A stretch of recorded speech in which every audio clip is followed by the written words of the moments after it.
Hey, this is Jeff Charlton with REIPrintMail, and today we're here to talk to Brian Trippe from Birmingham, Alabama. And he's a real estate coach, and we just want to have a little conversation about his coaching business and any tips you might want to give real estate investors as to how to do better in their real estate business. Welcome, Brian. Jeff, thank you so much for having me. Hey, great. Hey, why don't you give me a little story about you getting into real estate, how long you've been in it, that type of thing. Yeah, first of all, thank you for the opportunity. I really appreciate this. I am a product of Rich Dad Education. That's how I got started in real estate. I'm not going to talk bad or good about them. I think that it was a way for me to get into it. This is back in 2012. They showed me what wholesaling was, didn't give me a lot of direction, didn't give me a lot of teaching or coaching, just showed me what it was. I went out 45 days after I learned what wholesaling was, just through sheer hard work and tenacity. I made $10,000 on my first deal. It took me 45 days to close from start to finish to get that actual check. And it changed my life. It changed my life from the standpoint of I'd never had that kind of money before. I'd never made $10,000 at one time before. It was a big awakening. It changed my views on money. It changed my thoughts on money. It changed my own personal thinking on, hey, this real estate thing is real. You can actually do this. And from there, I started a pretty large wholesaling business, and I used direct mail like crazy. Mail was our big driver for a very long time. And this is where we had to get good at skip tracing, because we'd get all this return mail and have to try to figure out how to, okay, why did it come back to us and what's wrong with this lead, and let's fix it. Let's fix our list. And so we were doing a ton of direct mail. We were on TV, we were on radio, we were doing billboards. I had a guy putting up 150 bandit signs every single Friday night. So we were just plastered all over the city and built a pretty large wholesaling business here in Birmingham. And in 2017, I got into coaching. People kept walking into my office, interrupting every single thing that we're doing, just asking me, what are you doing and how are you doing this? And I have a teaching background, I have a coaching background. I'm a former Division I college basketball coach. I'm a former college professor, and my whole teaching and coaching instincts kicked in. Started doing these Saturday workshops at my office, and it turned into a RIA. I started a Real Estate Investor Association in Birmingham in January of 17. And we built this thing up to where we're averaging high 200s. Our biggest event ever, we did about 350 people there, all here in Birmingham. This is all pre-COVID. And just built up a really large following here locally. And I've been coaching ever since. I love helping people. I think that's my biggest thing. My favorite book is Never Eat Alone by Keith Ferrazzi. And he put something in that book that I'll never forget.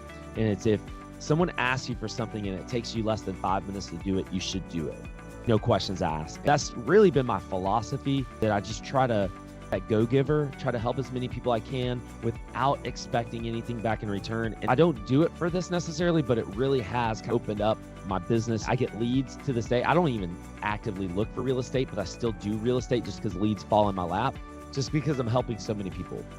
Great philosophy. And when you look to give rather than receive, or what's in it for you, if you just always have that giver mentality, that's a good way to live your life. And it comes back to you so much. You get way more than you would ever get usually by having that attitude. And then again, a lot of my favorite books are these networking types of books, or these books that where you learn about these things. Adam Grant taught us in this book called Give and Take. It's the law of reciprocation, which we know. There's the laws of influence that Robert Cialdini taught us. And one of those laws of influence is reciprocation. So if you do something for someone, they're going to want to do something back for you. Adam Grant cited a study in his book, Give and Take, that when you do something for someone, they have the need inside of them. They almost feel so guilty. That's what reciprocation is. You almost like guilt someone into doing something. That's not why we do it, but that's just happens inside of us. But Adam Grant cited the study is when someone gives something back to you, when they reciprocate, they give something almost 3 times the value of what you gave to them. And it just happens in my actual life. If I spend those 3 or 4 minutes, someone DMs me and say, hey, I heard you on this podcast talk about you have a contract. Can you send me a contract? No questions asked. What's your email? Here's the contract. And when you start doing these things for people, and I don't expect it, not everybody comes back with something, but when they do, it's like, hey, you know what? I want to be coached by that guy. Or, hey, I got this deal. Can you help me with this deal? Things like that happen. And I end up getting a piece of a deal where I might make 5 or 10 grand. And it's all because I spent a minute or two sending a contract to somebody. That's great philosophy. So what did you say you started in real estate? What was the year? 2012. Well, wow. So that was a few years after the crash. Yeah, that was still me sort of getting back on our feet. So I started the wholesaling business in 14, and I tell everybody the biggest mistake I ever made in real estate is I was wholesaling. I was selling all these incredible deals, these houses I was getting for $20, $25, $30, $35,000 here in Birmingham that are worth $250,000 to $300,000 today. And it's just unbelievable what we've seen in real estate since 2014, 15, the last 10 years. Yeah, it's gone crazy. The price, well, I think it's overblown, but that's another discussion.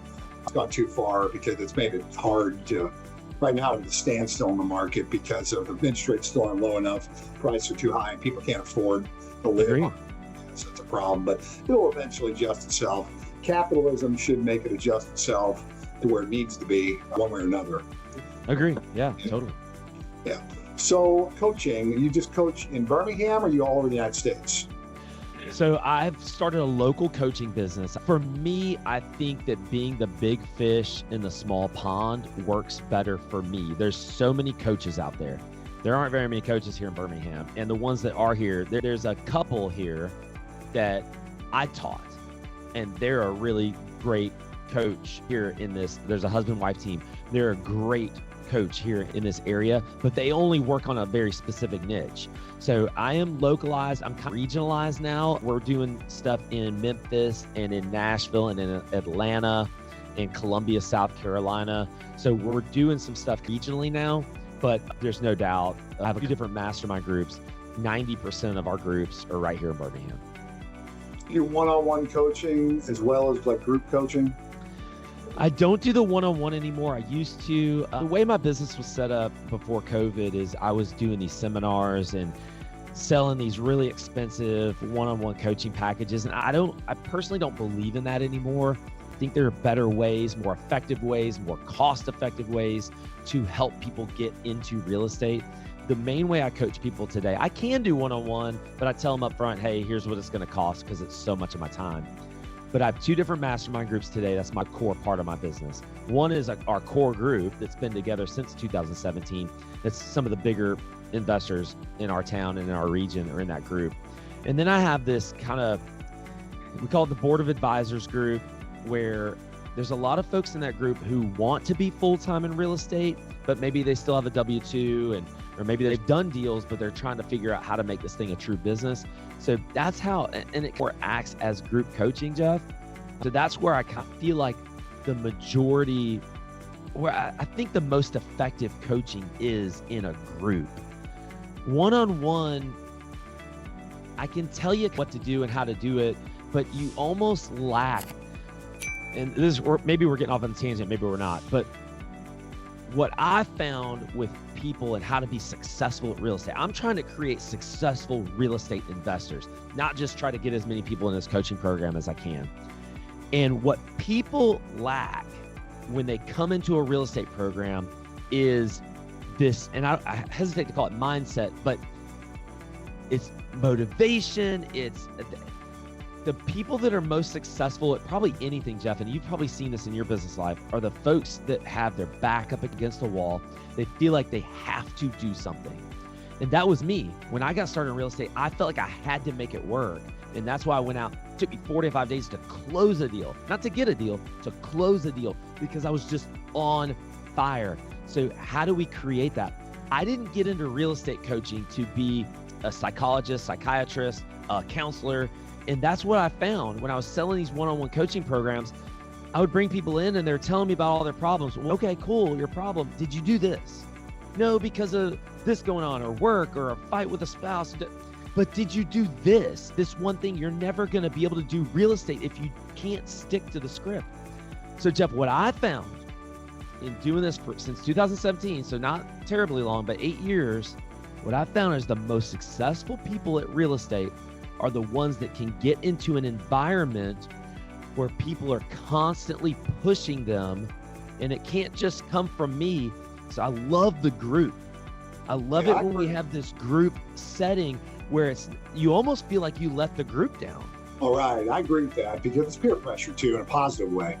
Because you see everybody else around you doing really well and you're not. You're wondering, especially if you think, hey, I'm not that guy's not smarter than me. Why is he doing better than me? It's only because he's doing it, you're not. That's it. Up your butt and do something. When I first got into coaching, I was a teacher, right? I thought coaching real estate investors, I'm just gonna be teaching. I was drawing up all these creative deals on the whiteboard and doing that. People don't need that, not in the beginning. They don't need all that stuff. You're not a teacher. A coach is not a teacher. A coach is someone who can get you to do something that you probably couldn't do on your own. And that's what I had to learn. And all these people, all these coaching programs, everybody wants to get into real estate and they follow this program or that program, and it doesn't work. There's like a 97% fail rate. 97% fail rate at this stuff. Why? It's not that the teaching is bad. It's not that the folks that are doing the coaching or teaching, it's not that they don't know what they're doing. They know what they're doing. They did it. It's that they don't know how to coach. And I didn't know how to coach, just being honest. And what I've learned through these years is we've got to get everybody together in a group setting. And that's what's created these super successful real estate investors. Yeah, peer pressure is big. I totally agree with that. I think most people are not natural entrepreneurs. They're just not. But everybody wants to get a piece of that American dream. And they think a lot of people, unfortunately, it's not just true in real estate. Any kind of biz opportunity does the same thing. Even you watch the Shark Tank. I like that show. They blow a lot of smoke up people's butt thinking things are way easier than they really are to succeed. And then people believe that and they think you just get in and then the magic's going to somehow happen. And ultimately, it's hard work. No matter what you do to be successful, it's hard work. And just doing it is 90% of it. Because if you just do it and keep doing it, you'll learn what you need to learn. And you'll make mistakes, but you'll learn and you'll be successful. And I think these groups you're talking about, that helps to foster the let's just do it. I know when I first started in business, I had a partner with my brother, and we had no money, and we were both broke. But just having a guy in the trenches with you, I felt an obligation to him, and he felt an obligation to me, and that pushed us to do things. In those days, all I did was make cold calls 10 hours a day. On the phone, pounding the phones 10 hours a day, just to get an appointment to go talk to somebody about printing. And it was hard, and I didn't want to do it.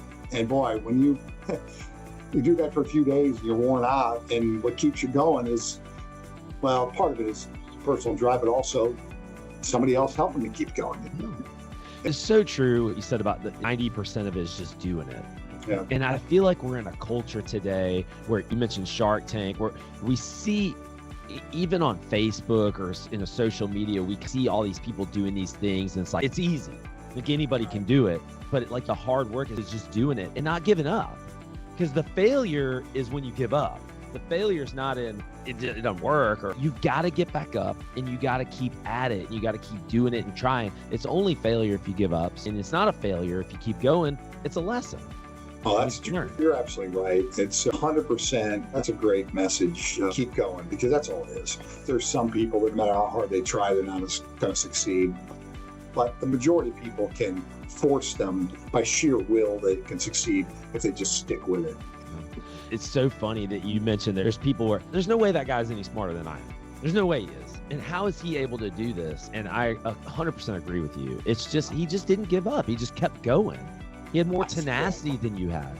I'm an old guy. I'm probably older than you. And I belong to several masterminds. And so that's why I agree with it. I think masterminds are very effective. If it's a good mastermind, it's got to be a good one. They got to run it the right way. But if they run it the right way, it's what you're talking about. It's kind of group coaching. You coach each other. And it's very helpful. When I'm 63 years old, I'm usually the oldest guy in the room in every one of these places. A lot of real people in real estate are doing really well at a very young age. And sometimes I'm thinking, man, is that guy smarter than me? And I don't know, maybe he is. But it's more than just got the drive. They just go ahead and do it. But what motivates me, I enjoy being in the business. So even though I could retire, I don't want to retire because I like doing this. I like participating. I like seeing people having these kind of conversations. It motivates me a lot more than sitting there thinking about doing nothing and playing golf every day. I don't like to play golf. For sure. What else could you tell me? You have to pick one tip you could give real estate investors in general.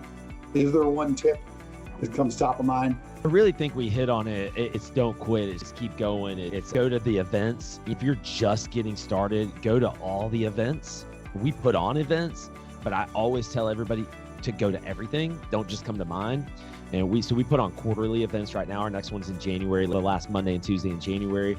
And just go to everything, surround yourself with as many people as you can. And during the day, get on the phone. During the day, drive for dollars. During the day, do the work of the business.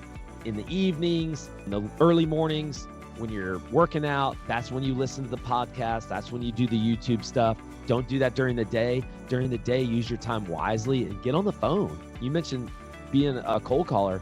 Anybody right now, if they wanted to, if they had the drive or they had my back's up against the wall, anybody can drive around a decent neighborhood. They can look for obviously vacant houses. It's obviously vacant. It's obviously run down. Anybody can go get the tax records, pull up the tax records for free. They can find a name and they can put that name into a website like fastpeoplesearch.com. They can get a phone number and you can text somebody, hey, have you ever considered selling your house? Anybody can do that. And if you want to go old school, I don't know that people do this anymore, but knock on doors. I knocked on doors. So if you're getting started, anybody can make money in real estate today, because the number one skill in real estate is you got to learn how to find a great deal. Once you learn how to find a great deal, you can do anything with it. You can wholesale it, you can keep it, you can buy and hold it, you can fix it up, you can flip it. You can do anything with real estate with a good deal. So all of real estate starts with a great deal. So go out there and just make it happen. Just sheer will, and anybody could do this business if you wanted to. Well, that point you made about calling during the day and not at night, that's called pay time versus no pay time. And a lot of people don't get that. That's a huge fact. You got to use your pay time. Pay time is a time where you can actually work your business, move it ahead, talk to people, make deals, negotiate, whatever things you can do during the business day. You got to use the business day time to do business, not to do your research or your learning. You do that in the off hours. That's a great point. Most people miss that point, because what happens is the tough stuff, which is the knocking on doors or the cold calling or whatever it is you got to do to get a lead, that makes most people feel uncomfortable. So they'll do everything else but that, thinking they're moving their business ahead, when that's really the most important part of moving your business ahead, is finding those deals. And you have to force yourself to not make that mistake and use your pay time to do pay stuff. Yep. Every business closes their doors because of lack of money. Sales cures everything. So Absolutely. Get out there and sell and get great deals. If you don't know anything about real estate, I promise you, if you put a great deal under contract, you will be able to sell that deal to anyone, to any investor. There's scores of Facebook groups that you could say, hey, I've got this house at this address. I got it under contract. I'm looking to make X on an assignment fee. Anybody can do that. I did that. Going back to my very first deal, Jeff, I didn't know anything. I messed that deal up 1,000 different ways. It was so bad. I got the house under contract. I had the seller. I had the buyer, 140 buying it, selling it for 150. And I took it to an attorney. The only closing attorney I knew was the guy who closed my personal home about 3 years earlier. I didn't know any other closing attorneys. I took it to this guy. I'm like, hey, here's what I've got. Here's what I'm trying to do. I know that you could do this some way. And he'd never heard of it before. He's like, I think we could do this. Let me talk to he had a business partner. And he's like, listen, I think we can do this. We'll handle it. We'll take care of it. I didn't hear back. I didn't do anything else. I just waited because I didn't know any better. So I just waited. About 2 weeks later, I get a phone call. It's like, hey, your check's ready. And I was like, what? He's like, yeah. I had no idea. Because it was an assignment. So I had already assigned the contract. I didn't have to sign anything. So I go in there. I literally pick up a check for $10,000 on the dot. And I'll never forget, the closing attorney looks at me and he goes, listen, I don't know what the hell you just did, but I want to learn more. Teach me what you just did. And I'm like, I don't even know what I just did, but this $10,000 check is pretty awesome though. Yeah. So it just proves that, guys, you don't need to know every single thing. Jeff, you mentioned this earlier. You can get so wrapped up in trying to pick out the business cards and try to get a website and go to Staples and get all the stationery or whatever you're going to, guys, none of those things are going to make you money. None of them. The only thing that's going to make you money is to put your foot in the mouth. I can't even tell you how many conversations I had where somebody's asking me a question. I'm like, I have no idea. And I'll say something that looking back on it, that was the stupidest thing I could have said, but I got the contract. and just go out and on appointments where I went on probably 20 appointments and I put my foot in my mouth and I didn't get the deal. But those appointments were so valuable for me learning the business and learning how to sell. Going back to something that you mentioned earlier, that most people aren't made to be an entrepreneur. Most folks trying to get into this business are W-2 people. These are people that are employees. I was an employee. I didn't know how to be an entrepreneur. I had an entrepreneur type of spirit, I think. I remember back in the days where resell concert tickets and baseball game tickets and baseball cards. And I did all this entrepreneurship type of thing that I didn't know was going to lead me to this. But I was an employee and I had an employee mindset. And I think that most people probably do that are trying to get in this business. So it's inevitable you're going to fail. It's just, can you fail forward? And one of my mentors and great friends, Tom Kroll, says, whoever gets the most results is going to win. Results, not wins, results. So you need the failures. You've got to use them as lessons to keep learning and keep learning. Without those appointments that I messed up on, without those 45-minute phone calls, I'm never on a 45-minute phone call anymore, by the way. But without those phone calls and learning, I never would have gotten to the point that I got to. Yeah, the thing is, you mentioned entrepreneur and sales. To be an entrepreneur, you have to be a salesman to some degree. You don't necessarily have to be the greatest salesman. You at least got to do it to some degree, because you're right. Well, if there's not a sale, there's nothing. And I think that's another thing that people make a mistake. They see salesmen as like the evil thing. We all have this car salesman in our vision of what the bad kind of salesman is, and nobody wants to be a car salesman. But you don't have to be a car salesman. You just have to get out and talk to people. Like I said, I made tons of phone calls, cold calls. Sounds like you did too. When you do that, you get rid of your fear too, because everybody has a fear of, people have a fear of getting on stage and they have a fear of selling too. Those are two big fears people have. But if you do it enough, the fear goes away. You're no longer afraid. And you also don't care about what somebody says. You don't worry about putting your foot in your mouth or whatever. Any conversation that comes your way, you can handle it because you've done it so many times. You've had every possible objection there is. You handled some well, some not so well, but whatever. Over time, you're just comfortable with it. You have a conversation. And the more natural you are, the easier it is to get people to say yes because they trust you. And it doesn't have to be a cold call either. Like, I remember back in the days, it was Craigslist. And that's you're probably not using that so much anymore. Today, for maybe a better example, is just going for salebyowner.com. You're not just cold calling just anybody, random person. Someone actually has something for sale. Jeff, what you just said is so perfect. It's just a conversation.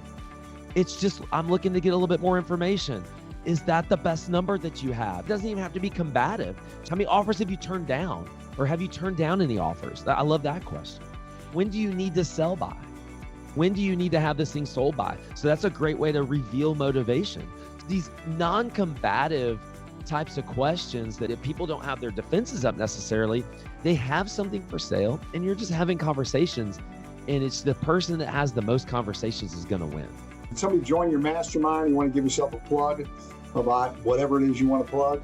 If you're in our area, you can go to briantripperealestate.com and you can learn about boamastermind.com as well. You can go to either one of those websites and learn more about me and what we got going on. But if you're here in Birmingham, for sure, hit me up. Actually, you know what? If you want to come to our next event for free, just hit me up. Just email me, briantrippe@gmail.com, or you can go to any of these websites. You can go to briantripperealestate.com and just hit me up, especially if you're in our area, if you're in our region, you want to come for free. And I don't offer this to everybody. If you go to the website, you got to pay to be there.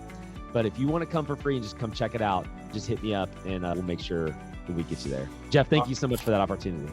Thank you, Brian. Have a great day. All right, thanks.